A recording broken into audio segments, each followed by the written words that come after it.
Ladies and gentlemen, welcome to the Garage Gym Athlete Podcast. I'm your host, Jerred Moon. The Garage Gym Athlete Podcast is a result of my desire to build better humans, unequivocal coaches, and autonomous athletes. I've spent the last several years obsessing over program design, nutrition, and every other way you can optimize human performance. This podcast distills the latest scientific research with what I've learned and blends it with the not-so-scientific field of mental toughness. We are here to build you into a dangerously effective athlete. If you enjoy this podcast, you can find out more about our training at garagegymathlete.com.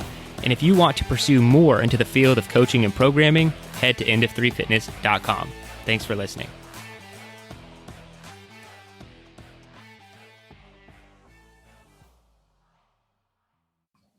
All right, ladies and gentlemen, welcome to the Garage Gym Athlete Podcast. Jerred Moon here with Joe Courtney. What's up, Joe? And I'm here, Jerred. What's up? Yeah, just trying to change it up, man. Say the same thing, but you emphasize different points. It sounds different. Yeah, exactly. It's fresh start every week. Fresh start. The most important part of today, we're here with Tyler Robertson. How you doing, Tyler? I'm doing well. Thanks for having me. Yeah, man. So I'm going to let you get started with the intro, what you do for a living, how you train, where you're from, all that good stuff. All right. So I'm from Memphis, Tennessee. I'm a husband. Just celebrated our 6-year anniversary 2 days ago. Congrats. And I've got two little girls, a 5-year-old and a 3-year-old, and then 2 dogs. Awesome. So I'm an Amazon area manager. And so that keeps me pretty busy while I'm there. And train in my driveway. Actually train in a couple different places. So I train in my driveway. My friend's carport. He's got a squat rack we use. And then sometimes I go to the rec center. And then also I go to one of the sauna gyms for like hot yoga and hot Pilates, that kind of stuff every once in a while. How big is the sauna area? Not huge. You can fit 3 people in there. But I like to go by myself so I can put the yoga mat diagonally in the area. It's probably, I'd say about 6 foot by 6 foot, right around there, maybe 7 feet. Cool. So you do workouts in there or like just hot yoga? I mean, yeah, so I'm not saying it's not a workout, but yeah. So the place I go, it's called Hot Works. Okay. Yeah. I think I've seen some of those around here. Yeah. They've got a lot in Texas. But yeah, so they do hot Pilates, they do band work, just a couple of different other things. It's pretty fun. I'll do they've got the assault bikes in a sauna. I'll do those for like 15 minutes or so, and it just wrecks you. Yeah. I wish my sauna was big enough to fit any exercise. I might be able to fit my bike in there. I've thought about it, but I'm also worried about damaging the equipment. So I haven't done it. I have to wait until summer. Yeah, I basically have a sauna. Got your own sauna grade in the gym. Yeah. Cool, man. Well, it sounds like you're getting it done everywhere. So let's just go over that one more time. You said getting it done in your driveway, carport, and then you occasionally hit up these other places. So what's going on in the driveway and the carport? How did these things come about? So at my house, I've got a sandbag, got a kettlebell, jump rope, and then much to my wife's dismay, I mounted a pull-up bar to the house. Awesome. She's not a huge fan of that, but I love it. I got a pull-up bar on the house and then some rings on that. And then I've got my weight vest. See what else. Oh, and I also hung a climbing rope on one of my trees in the backyard. I'm not very good at that yet. So I'm pretty new to doing the garage gym. So I've introduced a few of those items over the last few months. But I love barbell training. And so that's where I'll go over to my buddy's house. And he's got a squat rack that he built in his carport. And we'll use that squat rack for all the barbell work. That's awesome, man. And what was the big reason behind kicking off this garage gym journey? So I just actually moved to the Tennessee area, or to Memphis from Kentucky. Kentucky, I was doing CrossFit, like many of the GGA members. I did about a year in CrossFit. I actually loved it. It was awesome. but the gyms around here were 3 times the price. And so yeah, I said, you know what, I'm not willing to pay that much for a CrossFit gym. I loved it, but the one in Kentucky was very affordable. And I didn't want to pay that much for a gym. So, and I like the garage gym community that, just that, the ethos behind being a garage gym athlete. I like that persona. So, I thought I'd get rolling with it. Yeah, man, you embody that ethos by attaching a pull-up bar to the outside of your house. So that's awesome. Against all social standards. Yeah. Yes. That's great. Yeah, I don't know how Emily would take that either. I'll run it by her. Show from the front of the house, I think you'll be fine. Yeah, it's like right at the front walkway. That would be perfect. You have some trees though. Yeah, no, it's kind of on the side of the house. You can, if you look for it, you can see it from the road. But it doesn't like jump out at you. Yeah. People don't know. People don't care. Yeah. It's fine. No, it's black. It's dark. It's not too bad. So what are some of your goals right now, man? So I am doing the Murph 52 project. So I just did 12 yesterday. Nice. So that's been good. I'm a bigger dude, so Murph isn't a super easy workout for me. So the running I'm not that great at, but that's one of my goals is to get better at running. I want to get my mile time under about 8 minutes. And then I'm also joining the National Guard. And so been working on getting just prepped for basic training here in a few months. So those have been my main goals.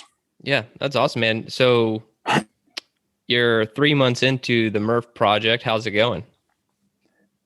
It's still a brutal grind every time I do it. Yeah. So I thought it would have gotten a little bit easier by now. But I don't push it a lot like the other guys doing it. It's pretty much just zone 2 work. I'm just, strict running through the reps. I'm not trying to speed through anything. So I haven't done it with vest yet. That'll be a whole new brutal challenge, I'm sure, when I try that. Yeah. But that adds a little bit, but you'll be fine. Yeah. So no, it's been good though. I like the pull-ups. I always take pride in being able to do pull-ups pretty well because I weigh between 240, 250. And so being able to do the pull-ups, that's always been a point of pride for a big dude. Yeah, that's awesome. Then squats are actually the hardest one for me, weirdly enough. And you were doing CrossFit before you got into training at home. Was there any fitness endeavors before CrossFit? Yeah, so I played high school football. Played a year of college football. So football has always been the main driver behind my fitness. And then after finishing up with that, it's been a lot of just random workouts, just trying to get a good sweat, get sore. I liked the CrossFit style, so I would kind of just like make up my own CrossFit stuff every once in a while, because that's what we did during high school workouts. Our head more coach circuit training type stuff. Yeah, it was always circuits, and I loved it. Like I said, I really do enjoy that CrossFit style of workout. And the one I went to was actually it wasn't the stereotypical like hardcore everybody's trying to kill themselves CrossFit place. It was actually very, very chill. The trainer, he understood that if you want to be able to actually train for a long time, you probably shouldn't just go super high intensity the whole time. And so it was just competitive enough to be fun, but it wasn't overly competitive like some of the gyms that you see. That's awesome. It's always good when CrossFit gym owners realize they shouldn't be doing CrossFit, so they stop. That's what I've noticed a big difference between gyms because there are some that I've been to before where they have the whiteboard warriors that will want to the exact write time or reps on their whiteboard and just be worrying about their score compared to others. And then I've been to another one where half the people wouldn't even put their scores up, or the workout would change from class to class because they didn't really care about what the exact workout was. It was just getting that same right stimulus and just there to work out. So I think that difference is pretty big. It's pretty good. Yeah, huge spread across the country. I'm sure the limited gyms that I've been to have been quite different as well.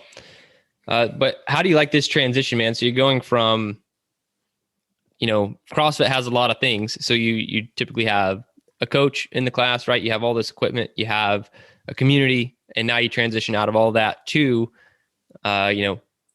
pull-ups on the side of the house, carport, barbell lifting. How do you feel about the transition you made? Yeah, so it's been a difficult transition some days because there's not that group setting. There's not the coach, demoing the movements. So switching to where, the demos are watching a YouTube video and the community is online has been a little challenging at times. I don't really like social media, but the only reason I'm on it is because of the GGA community. Me too. And so that's the only thing I look at when I'm on there. And then there's just the mental aspect of training by myself most of the time. That's been challenging at times because, playing football growing up and then doing CrossFit, that's always been that team mentality. So training alone's been a little bit different, but I like it. I think that's definitely part of the killing comfort is being able to, just mentally grind through a workout, even if you're not feeling up to it. Just being able to say, all right, I'm going to not even go to the gym. I'm going to step outside and just do it. I think that's a awesome part of killing comfort, building mental toughness.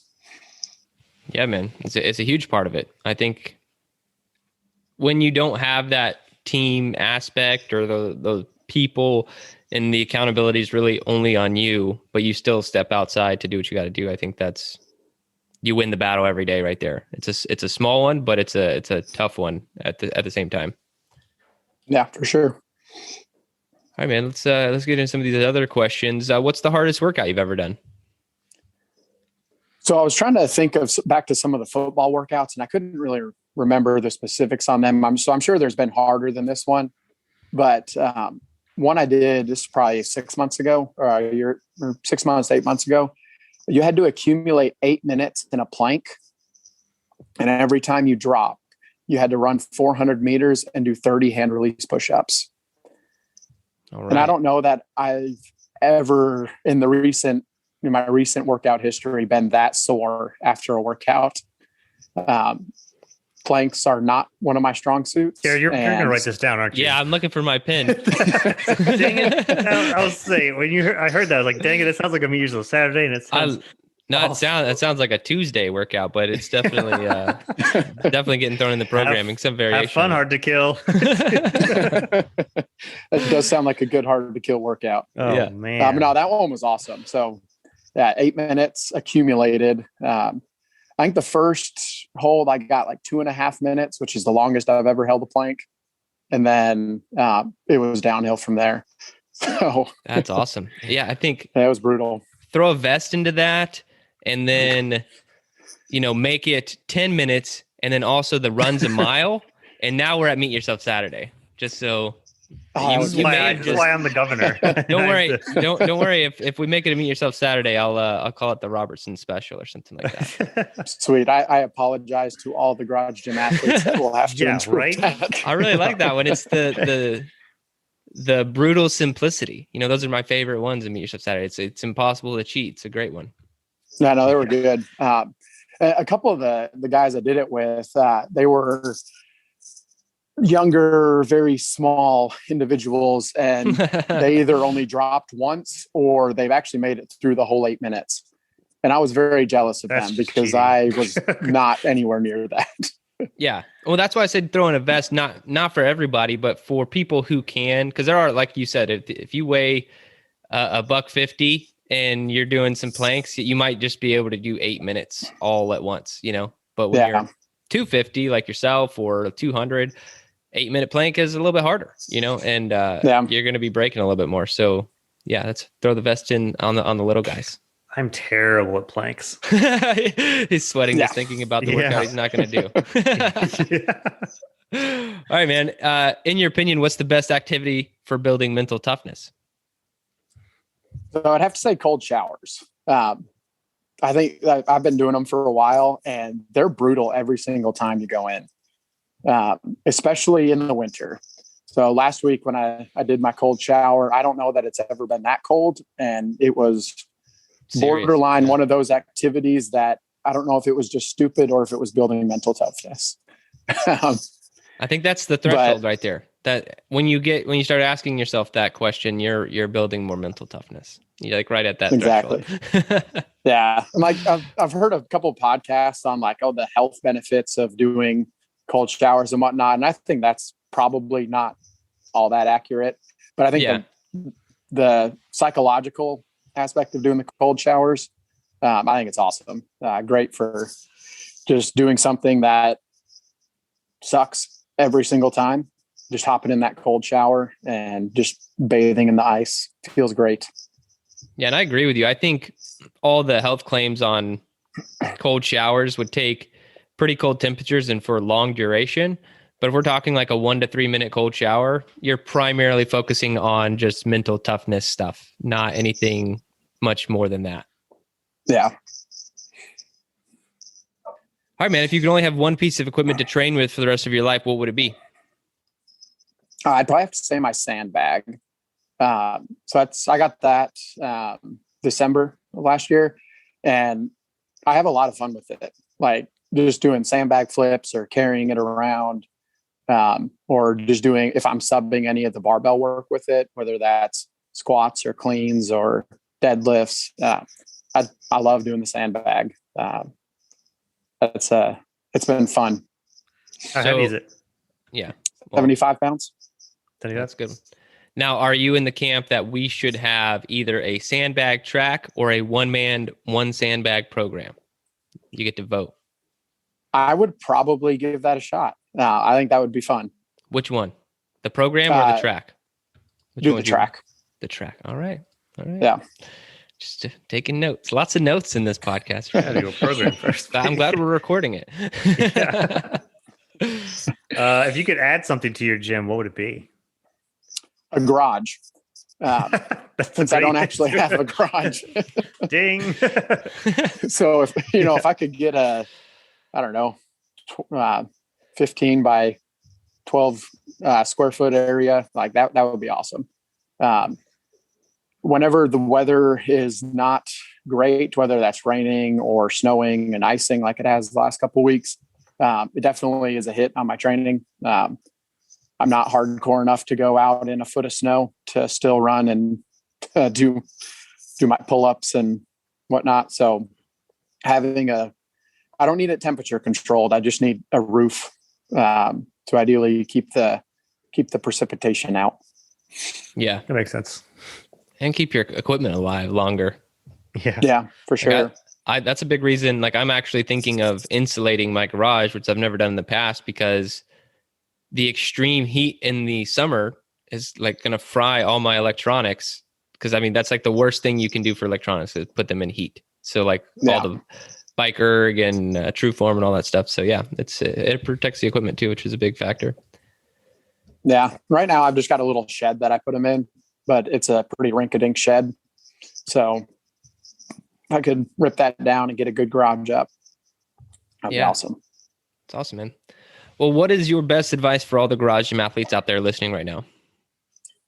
So I would say take a holistic approach to your training. So I'm a big fan of the mind, body, spirit style of life. So, take care of your mind, stay sharp. So always be learning new things. And then obviously taking care of your body, nutrition, eat right, do the training. And then I'm also a big advocate of some type of spiritual aspect of your life. Don't care what religion, way, shape, or form that is, but just do something to help cultivate that. Awesome, Tyler. Well, I appreciate you being Garage Gym Athlete, sharing your story with us today, man, and being a part of the community. So again, thanks. I really appreciate it. Yeah, thanks for having me. Thanks for listening to the Garage Gym Athlete podcast. If you want to learn more, go to garagegymathlete.com. You can learn about our training. Let us send you a copy of our book, The Garage Gym Athlete, or you can even get featured on the Garage Gym Athlete podcast. Thanks for listening.